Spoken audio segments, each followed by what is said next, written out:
وَمَا نُرْسِلُ الْمُرْسَلِينَ إِلَّا مُبَشِّرِينَ وَمُنذِرِينَ فَمَنْ آمَنَ وَأَصْلَحَ فَلَا خَوْفٌ عَلَيْهِمْ وَلَا هُمْ يَحْزَنُونَ۔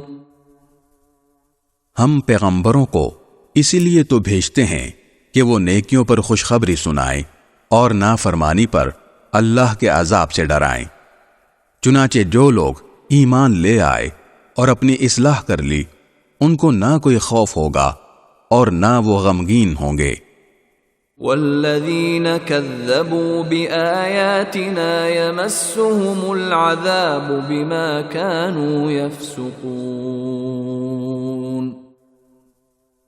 اور جن لوگوں نے ہماری آیتوں کو جھٹلایا ان کو عذاب پہنچ کر رہے گا کیونکہ وہ نافرمانی کے عادی تھے۔ قل لا اقول لكم عندي خزائن الله ولا اعلم الغيب ولا اقول لكم اني ملك ان اتبع الا ما يوحى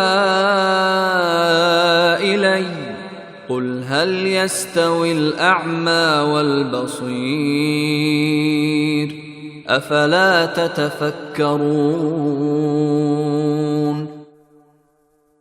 اے پیغمبر، ان سے کہو میں تم سے یہ نہیں کہتا کہ میرے پاس اللہ کے خزانے ہیں، اور نہ میں غیب کا پورا علم رکھتا ہوں، اور نہ میں تم سے یہ کہتا ہوں کہ میں فرشتہ ہوں۔